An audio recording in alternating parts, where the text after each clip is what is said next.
Viva! Um grande abraço. Esta é a segunda edição do Conceito Económico, um podcast com Carlos Panzo e Vítor Hugo Mendes, sempre com a colaboração, a parceria do portal Che Agora Aguenta. Já sabe, uma vez por mês aqui estamos para analisarmos questões do ponto de vista da macroeconomia, da microeconomia e também sobre o ambiente de negócios em Angola. O Carlos Panzo é economista com uma carreira de mais de 20 anos de experiência em posições estratégicas, de doutorado em finanças pela Universidade de Manchester, atualmente é professor universitário aqui em Portugal. Carlos, um abraço, estamos juntos para uma vez mais fazermos aquele exercício pedagógico numa linguagem simples, curta e objetiva. Obrigado, estamos prontos para o desafio. A experiência no primeiro episódio pareceu-nos interessante e estamos aqui para mais um desafio e continuar com este programa. Muito bem. E antes de colocar a primeira pergunta ao Carlos Panzo, temos mesmo que agradecer as mensagens que recebemos de quem, com a devida atenção, esteve a acompanhar o nosso primeiro podcast do Conceito Económico. Para já, peço encarecidamente, faço um convite para subscrever o canal e partilhar o máximo que puder este podcast, afinal não custa nada. Panzo, vamos olhar para a economia de Angola e esta semana o tema escolhido e que foi publicado, estamos a ver aqui a capa do semanário Novo Jornal, onde este tema está, portanto, publicado, sobre a dívida e a tragédia dos comuns. É o título. O governo, é verdade, Panzo, não para de contrair dívida e, apesar de ser invisível, a dívida molda o presente e o futuro dos cidadãos, sim ou não? Sim, a resposta é sim. A dívida é daqueles instrumentos que têm a particularidade de afetar não só a atividade corrente, mas também o futuro. Mas já agora é preciso também deixar claro alguns aspectos. O primeiro, dizer que a dívida ou endividar-se não é mau por si, é um instrumento que está a dispor dos governos para fazer a sua ação política, para conduzir a sua política. A dívida em si não é má. O que pode ser problemático é a sua gestão. A gestão da dívida que pode ser problemática e, na minha opinião, é aquilo que hoje Angola enfrenta. Então, o problema não é contrair dívida, mas é saber gerir essa dívida. E deixa-me só fazer aqui um enquadramento técnico que é importante as pessoas perceberem. Existem várias métricas para avaliar a sustentabilidade da dívida, mas eu ia destacar três e podemos fazer aqui uma análise para ver como é que estamos nós, Angola, em termos de dívida. A primeira regra, que é uma regra muito simples, é a regra chamada uma regra de ouro, o rule of thumb, é comparar o crescimento econômico de um país com a taxa de juro implícita que este país paga nos seus empréstimos. E claramente nesta métrica nós chumbamos no teste. Chumbamos porque estamos a crescer, segundo estatísticas do Instituto Nacional de Estatística, à volta de 3, 4% ao ano, e claramente a nossa taxa de juro implícita da nossa carteira de dívida está acima dos dois dígitos, quer a dívida interna, quer a dívida externa. E nós chumbamos nesse teste. A segunda métrica, também muito utilizada, e é aquela que leva mais atração nos mídias, é a relação entre o total da dívida com o PIB, a relação dívida-PIB. O FMI, ou para a própria OCDE, organismos internacionais, recomendam que este rácio não deve passar dos 60%. Angola, nesta governação do presidente João Lourenço, tem conseguido uma redução substancial desse rácio. Nós hoje devemos andar à volta dos 63%, 64% do PIB, o que é francamente positivo. O terceiro indicador, que é também muito utilizado, também pelo FMI, pelo Banco Mundial, é a relação entre o serviço da dívida, o que nós pagamos na dívida num ano, com a nossa receita. E aqui nós reprovamos de uma forma escandalosa. E este é que é o grande problema. Nós temos um rácio da dívida, o serviço da dívida, com as receitas correntes à volta dos 67%. Significa que para cada dólar que o Tesouro angolano arrecada em termos de impostos, de receita, 67 cêntimos é para pagar dívida. O que resta para o governo, 33 cêntimos deste dólar para pagar salários. Se nós pagamos os salários, facilmente podemos ver que pouco ou nada resta para fazer outras despesas. Dos 3 pontos que apresentaste, a Angola reprova redondamente em 2. Em 2. Há aqui um elemento. Então eu pergunto, até que ponto o governo tem sido cauteloso, o governo angolano, obviamente, tem sido ou não cauteloso, quando nós olhamos para o plano anual de endividamento que em 2025, para este ano, portanto, está perto dos 13,53 mil milhões, e olhando para o estoque da própria dívida, que é de 63% do PIB. Isso é grave ou não? É grave, e eu aqui faria um alerta. Parece-me que está no horizonte uma crise de dívida soberana. Nós corremos o sério risco, em 2025, de não conseguirmos honrar com o nosso serviço da dívida. E isto constitui aquilo que nós em finanças estudamos como uma crise de dívida soberana. O país chega numa situação em que não consegue pagar o seu serviço da dívida, com todas as consequências que isso traz para o país. E perante uma situação de uma iminente crise de dívida, o que o governo deve fazer, e a única solução, é proceder a uma reestruturação dessa dívida. Fazer uma abordagem aos credores internacionais, nacionais e internacionais, para fazer essa reestruturação, porque com os níveis atuais de serviço da dívida, em que para cada dólar que o governo arrecada, 67 cêntimos é para pagar dívida, o país rapidamente vai para um descalabro das finanças públicas. Agora, olhando para todos esses elementos, é o mesmo que dizer a um cidadão que ele acaba por gastar mais do que aquilo que ele realmente ganha. Na verdade, o que acontece com Angola é que aquilo que é a receita que o país tem, 67% dessa parte vai para o serviço da dívida, o que sobra para fazer as outras coisas é pouco. Porque se nós olharmos para a hierarquia da despesa do Estado, tem o serviço da dívida, tem os salários, depois vem os bens e serviços, investimento público, temos uma hierarquia de despesa. Se nós olharmos para essa hierarquia, praticamente o governo só consegue satisfazer a primeira, sem dificuldades, pagar o serviço da dívida. Okay. E o salário que vem a seguir, nós vimos em 2024 que o governo tem tido atrasos. Ou seja, já estamos a ter dificuldades em cumprir para pagar salários. O que nos indica que para o terceiro nível, que bens e serviços, transferências e investimento público, praticamente não sobra nada.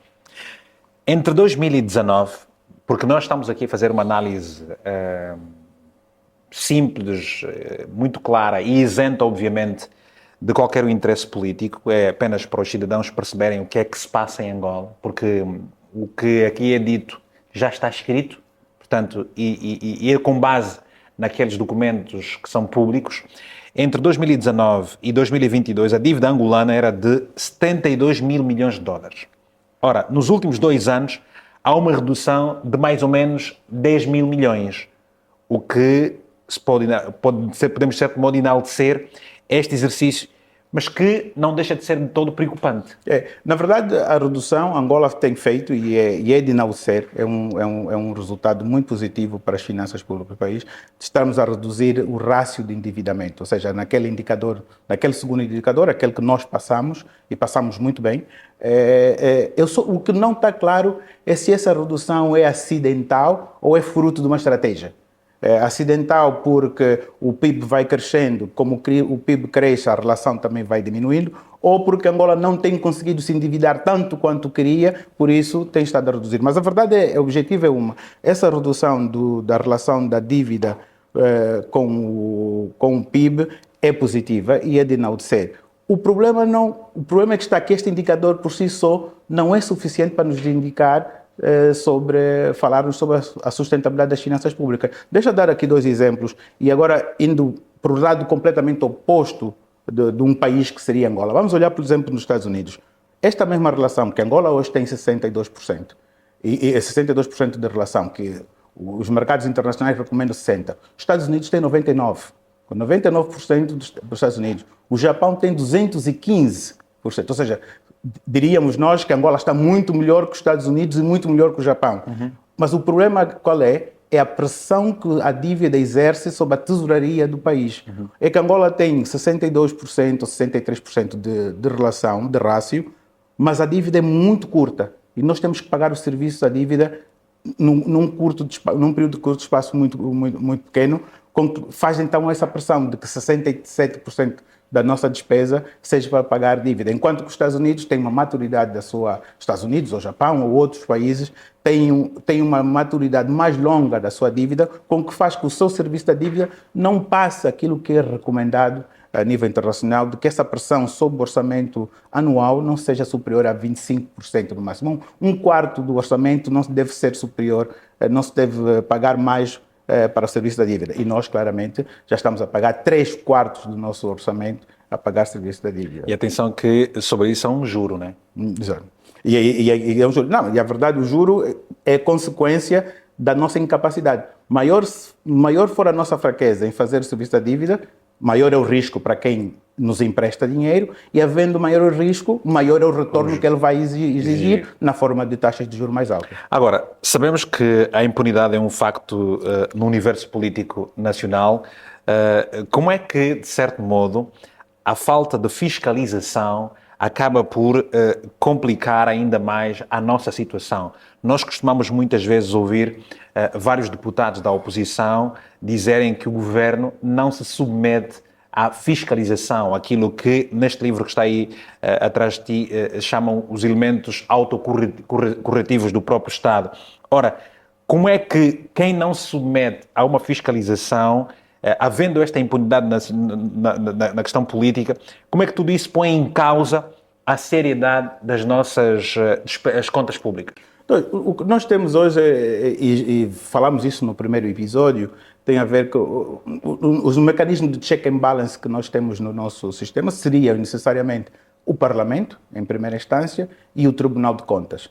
Estes deviam ser os organismos que, a meu entender, a meu juízo, deviam fazer uma ação de fiscalização, não só preventiva, mas também até em ato corrente da gestão da dívida, quer dos endividamentos que são aprovados e quer também da própria gestão, como é que essa dívida, a carteira de dívida está a ser gerida. E aqui eu aproveito a oportunidade para fazer uma sugestão. No tempo da governação do presidente José Eduardo, criticávamos muito que ele às vezes criava comissões para tudo, comissão para aquilo, comissão para isso, e com João Lourenço isso acabou. Mas eu aqui ia fazer uma sugestão de que talvez é a altura de a caneta que João Lourenço utiliza para assinar mais contratos de endividamento, talvez devesse utilizá-la para criar uma comissão independente, com especialistas nacionais, estrangeiros, até pode-se fazer recurso a uma consultoria para fazer uma verdadeira análise da nossa carteira de dívida. E aqui, quando eu falo carteira de dívida, não me estou a referir àquela dívida que alguns políticos falam que é a dívida que o Estado deve a fornecedores, prestadores de serviços. Não, estou a falar da carteira como um todo, em que esta dívida a fornecedores é uma parte pequena. Olhar para a carteira da dívida como um todo, fazer um diagnóstico da nossa dívida, entender por que nós aprovamos nos outros dois critérios, quais são os riscos que hoje nós enfrentamos, que eu tenho estado aqui a referir e que outros autores também têm estado a escrever e a falar na imprensa, olhar para esses riscos e propor soluções. Uma das quais eu defendo que a reestruturação da dívida é uma necessidade urgente e me parece que incontornável para que João Lourenço consiga ter uma ação governativa com maior folga financeira para fazer os programas que o MPLA tem no seu programa de governação. Os Estados Unidos têm enormes desafios. Nós lemos bastante sobre a questão da emergência energética. Eu pergunto de que forma, e de forma séria, clara, Angola tem estado a demonstrar a responsabilidade, o que é que Angola tem estado a fazer para corresponder a essa expectativa, sendo que o nosso produto que alimenta o Orçamento Geral do Estado é o petróleo e o mundo está hoje a olhar para as energias alternativas e o petróleo é um recurso finito. Exato. A primeira impressão que tenho é que o plano de endividamento que foi aprovado E os últimos instrumentos de governação que foram aprovados parece que não fazem uma leitura, não, pelo menos não demonstram ter feito uma leitura da situação internacional. A nomeação de Donald Trump nos Estados Unidos, da administração de Donald Trump nos Estados Unidos, veio mudar aqui o paradigma e me parece que os nossos instrumentos não estão a refletir o Hugo falou bem da questão do plano de emergência energética que Donald Trump quer levar a cabo, e ele, se for avante com esse programa, uma das consequências imediatas vai ser a queda do preço do petróleo, porque os Estados Unidos é um grande consumidor. Se ele passa, que é a pretensão que ele tem de fazer a produção de petróleo através do fracking nos Estados Unidos, vai procurar menos petróleo, porque tem produção interna, e uma consequência vai ser a queda do preço do petróleo. Isto tem um impacto direto na sustentabilidade das finanças públicas em Angola, porque dependemos tanto desse produto. É importante as pessoas reter que ainda 55% das nossas receitas totais vem de petróleo. Mas Donald Trump não traz só este problema. Há a emergência energética que pode levar à queda dos preços do petróleo, mas Donald Trump também já anunciou que quer seguir uma política fiscal restritiva, ou seja, quer pôr as contas em ordem nos Estados Unidos. Isso significa, como consequência, que as taxas de juros nos Estados Unidos já pararam de cair e corre o risco de subirem para fazer face ao controlo das contas públicas nos Estados Unidos e também de uma certa tendência inflacionista que poderá ocorrer nos Estados Unidos com essa deslocação a deportação de imigrantes ilegais nos Estados Unidos para fora. Isso poderá levar com que alguns produtos dos Estados Unidos fiquem mais caros, porque a mão de obra é essa que está a ser repatriada. Então, em antecipação, a Reserva Federal Americana já parou de baixar as taxas de juros e há a tendência até de, quiçá, ter que subir taxas de juros para conter a inflação. Ora, se as taxas de juros do produto dólar aumentarem, isto tem impacto direto na nossa carteira de dívida. E ainda um terceiro elemento, também importante de Donald Trump, e que nós também não parece que estamos a levar em consideração, que é a política comercial, a guerra comercial em que Donald Trump quer levar a cabo, quer com os seus países vizinhos, o Canadá, o México, mas sobretudo com a Europa e com a China, que são os blocos que ele quer combater. Esta guerra, sendo Angola uma economia, e nós estudamos isso em economia internacional, Angola é um país, é uma economia pequena e muito aberta, ou seja, é uma economia pequena no contexto das nações, mas muito aberta, por quê? Porque importa quase tudo o que produz e importa quase tudo o que consome. Então, sendo uma economia muito pequena e muito aberta, é muito suscetível de choques externos. E os nossos documentos, como é este o caso do Plano Anual de Endividamento, não parece refletir uma leitura correta do que está a acontecer no exterior e para nós nos prepararmos. Por isso é que há aqui a imperiosa necessidade e a urgente necessidade do país passar a produzir também muito para evitar a importação de vários produtos, porque depois gasta-se muito dinheiro com a importação. E ainda bem que o paradigma da comunicação mudou, e eu gostava de perguntar o seguinte: nas notícias dos órgãos de comunicação social públicos, muitas verdades que se dizem são exatamente para corresponder ao interesse de quem nos governa. A ideia de muito do que se diz é que está de facto tudo bem. Ora, pergunto, como é que pode estar tudo bem se o serviço da dívida externa consome 85% das receitas do petróleo e 67% das receitas não petrolíferas? O que é uma coisa e o que é outra, e como é que isso impacta a vida do cidadão? Eu nas interações, enquanto técnico do Ministério das Finanças, que tinha quer com o Banco Mundial, com o FMI, aprendi a olhar sempre para as nossas finanças públicas sempre em duas moedas. Porque já que o peso da receita petrolífera é grande, e cada vez mais o peso da despesa em serviço da dívida é grande, é bom a gente às vezes separar. Então nós olhamos para a receita petrolífera é em dólares, mas nós também temos despesas em dólares, nesse caso o serviço da dívida. O que esse rácio que o Ministério das Finanças publicou diz que aquilo que o Estado arrecada em dólares, maioritariamente a receita petrolífera, só sobram 15%, porque os outros 85% saem com o serviço da dívida. Ou seja, dos dólares que Angola consegue arrecadar vendendo petróleo, só retém 15% para fazer outras despesas. E depois temos do outro lado a moeda nacional. daquilo que e hoje está na moda falarmos muito do caso AGT e os outros casos, que é assunto para um outro episódio. Mas daquilo que a AGT arrecada como receita em kwanzas, 67% desta receita vai para pagar os bancos locais que são os detentores da dívida. Seja, significa que o Tesouro fica só com a diferença. E isto limita, e isto é muito importante, toda ação governativa está limitada a isso. Ou seja, o governo tem um programa eleitoral que foi sufragado nas eleições, mas o governo, na verdade, não tem conseguido executar este programa porque parte da sua receita, mais do que 67% no cômputo geral, da sua receita vai para pagar dívida. O que fica dos 33% não pagamos os salários quando conseguimos pagar e como conseguimos pagar, o governo está, na verdade, com as mãos atadas. Né? Não, está com as mãos atadas e não consegue fazer muito mais porque está com a dívida ao pescoço.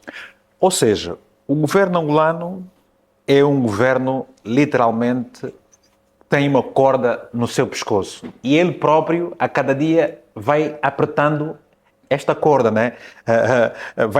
Porque isso para dizer relativamente aquilo que acontece com a Tesouraria Nacional. Panzo, se estamos num quadro como este que está a ser aqui apresentado, a minha pergunta é, por que se continua a fazerem gastos que a opinião pública, os comentaristas dizem que são desnecessários? Compra de viaturas a toda hora, de alta cilindrada extremamente caros, viagens por tudo e por nada em primeira classe, hotéis de 5 estrelas de comitivas muito alargadas, endividamento para a construção de satélite. De facto, isso não é apertar cada vez mais uma corda, o nó de uma corda no pescoço e para asfixiar a Tesouraria Nacional? Parece que nós vivemos em realidades distintas, ou seja, há realidades do Ministério das Finanças, do próprio Banco Central, que sentem na pele esta pressão e vai-se vendo nos documentos e no comunicado que estes organismos tentam contornar os desafios que o país tem, mas depois temos a outra parte do governo que parece não entender que estamos nessa situação de emergência e que deve mudar de comportamento. Mas eu aqui ia continuar a pôr o tom em cima do Ministério das Finanças, em cima da equipa econômica. São eles que devem alertar dos riscos, são eles que devem impor o ritmo da ação governativa, porque se não temos receita, se estamos tão comprometidos, não é compatível que continuamos com alguns comportamentos em termos de despesa que não se enquadram com a nossa realidade. Como nós dissemos, o governo só fica com 33% de toda a receita que arrecada e não pode querer fazer educação, saúde, proteção social e ao mesmo tempo continuar com esses despesismos que o Hugo acabou por elencar. Ora, e olhando então para todas essas questões, como é que o Estado continua, ano após ano, a prometer emprego, reduzir a pobreza e a miséria, se não tem dinheiro? Como é que se constrói uma ponte para o desenvolvimento se não há dinheiro, não há capacidade financeira com todo este endividamento de que estamos aqui a falar? Parece-me que estamos numa situação em que vende-se um discurso, mas a execução mostra-nos outra. E aqui, ligando ao tema da dívida, o financiamento, como eu disse no início, o endividamento, o financiamento é algo necessário e importante, mas ela deveria ser necessariamente para financiar projetos de investimento, nesse caso projetos do Programa de Investimento Público, porque a tese, do ponto de vista teórico, é que financiar-se para construir projetos, esses projetos depois vão gerar rentabilidade econômica ou social que permite depois reembolsar os credores pelo empréstimo concedido. O que acontece, e nós, na verdade, até 2014, 2015, tínhamos esse princípio. O financiamento obtido era simplesmente para realizar projetos. Mas 2017, 2018, verificamos aqui uma inversão, uma tendência em que começamos a ir buscar financiamento para pagar despesa corrente. Olha, isso é um indicador daquilo que eu também já alertei no início, que estamos muito próximos. Estamos a ver no horizonte uma crise de dívida soberana em Angola. Estamos a terminar e a minha penúltima pergunta é: Por que razão, então, é que os vários países, as várias agências, continuam a dar dinheiro emprestado a um país que, de facto, não tem as suas contas auditadas, não há fiscalização e com várias bandeiras vermelhas já levantadas, onde os gestores demonstram aquilo que pude entender, uma grande irresponsabilidade quando têm o dinheiro público. E no teu texto, sobre esse assunto que estamos aqui a falar, falas de que o dinheiro público não é dinheiro do público. É o dinheiro do público, exatamente. Não é dinheiro público, é dinheiro do público. Do público, pois. A verdade aqui é que quer os bancos nacionais, quer as instituições financeiras vão continuar a financiar Angola quando duas condições ainda estiverem satisfeitas. A primeira, enquanto Angola tiver dinheiro para pagar, e tem, porque nós vimos que a Receita Petrolífera ainda tem uma folga de 15% para fazer serviço da dívida externa, a Receita Interna ainda tem uma folga de 33% para fazer serviço da dívida nacional, então vão continuar a emprestar. O que vão continuar a fazer, e essa é a segunda questão, é exigir cada vez mais um retorno maior, ou seja, a taxa de juros maior. Cabe ao governo dar conta de que está no fim da linha e precisa de fazer a inversão da situação. Não é os credores que vão tirar o pé do acelerador em conceder crédito, vão continuar a conceder crédito, só que em taxas e em condições mais altas, em prazos mais curtos. Então, o governo é que deve fazer esta inversão nesse sentido. E daí eu voltar a repetir a mensagem, essa inversão é urgente, é incondicional e irreversível. Estamos mesmo a terminar. Poucos segundos agora, é a última pergunta, mas uma pergunta em gesto de comentário sobre o que aconteceu nos últimos dias no nosso país, todo esse escândalo ligado à AGT. Nós falamos aqui, estivesse a comentar, relativamente àquilo que tem que ver com as receitas não petrolíferas, e essa receita não petrolífera tem essa ligação com a AGT e depois a AGT é exatamente este órgão que está mergulhado num escândalo profundo que numa realidade normal já tinha dado demissão de muitas e muitas pessoas. Queres fazer um comentário rápido sobre eu talvez dizer a quem nos segue que iremos dedicar um tema para falar da AGT, mas falar do tema da AGT, desse escândalo, implica falarmos sobre toda a política tributária que o governo tem perseguido. Eu no episódio passado fiz essa referência. A política tributária que tem seguido o governo a nível interno é draconiana, é altamente penalizadora, quer para as famílias, quer para as empresas, o que pode então ser suscetíveis a incentivos dos casos que nós acabamos de ver. Ela é tão penalizadora que o custo de arriscar em cometer certas infrações que nós vimos hoje, ou que estamos a assistir agora, pode compensar, porque realmente o peso desta política tributária é tão draconiana que pode valer a pena, pode compensar alguns empresários tentar subornar os agentes da agência tributária, porque realmente elas estão sufocadas com impostos. E, na verdade, esse debate sobre o caso AGT não deve ser visto só uma visão meramente jurídica. Tem que ser vista do ponto de vista econômico. O que é que está a ocorrer para que justifica todo este caso da AGT? Então, o Panzo prometeu, numa próxima edição, vamos dedicar o assunto relativamente à AGT e tudo o resto ligado direto e indiretamente. Por hoje é tudo. Muito obrigado. O artigo que deu aso a esta análise sobre a microeconomia, a macroeconomia e também o ambiente de negócios em Angola está no semanário Novo Jornal, a edição de 31 de janeiro de 2025. Um abraço, até uma próxima oportunidade.